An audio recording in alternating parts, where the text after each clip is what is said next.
আমায় মুক্তি দিলে। তুমি খুব ভালো গো। তাই কাল আমি আবার আসবো, তোমাকে এক জায়গায় নিয়ে যাব।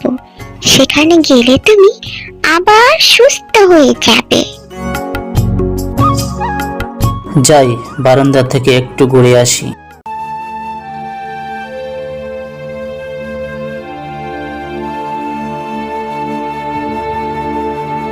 না, আর উঠতে পারছি না।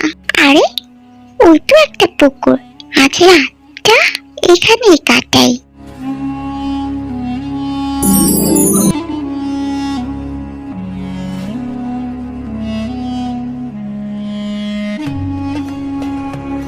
এই আমি কি দেখলাম? পাখিটা মৎস্যকন্যা হয়ে গেল। এই মৎস্যকন্যাই তো সে রূপবতী মেয়েটা যাকে আমি জঙ্গলে দেখেছিলাম। তবে মেয়েটা কিন্তু ভারী সুন্দরী।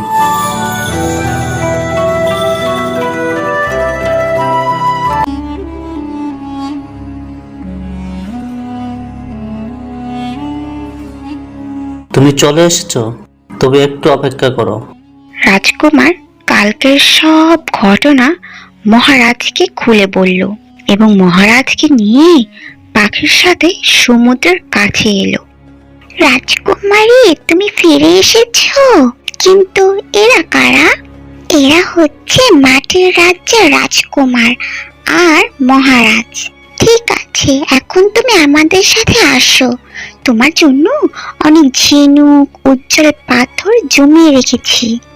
না বন্ধুরা, এখন যে আমার অনেক কাজ করা বাকি আছে।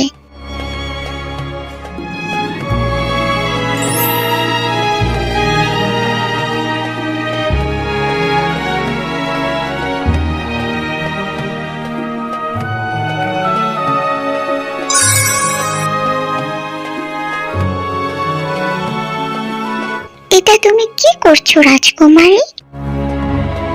রাজকুমারী, এতে তোমার ক্ষতি হতে পারে। হ্যাঁ, আমি জানি, কিন্তু এটা তো কোনো কাজেই লাগে না। এই জাদুই গোলা ও সুন্দর রাজকুমারকে দিলে সে বেঁচে যাবে।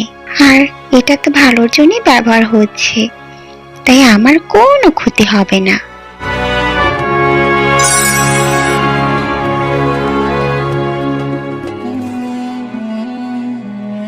কুমার, তাড়াতাড়ি এই জাদুর গোলা আপনার বুকে লাগিয়ে নিন। এখন আমার আর খারাপ লাগছে না, আমি সুস্থ হয়ে গেছি।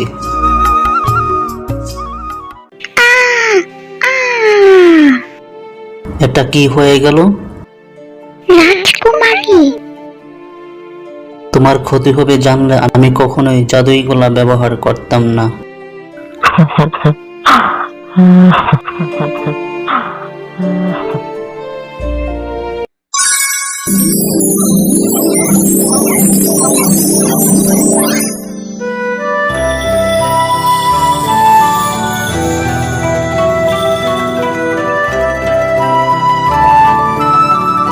তুমি ঠিক আছো রাজকুমারী? কুমার, আমার কি হয়েছিল? আমার লেজ? আমি সব জানি রাজকন্যা।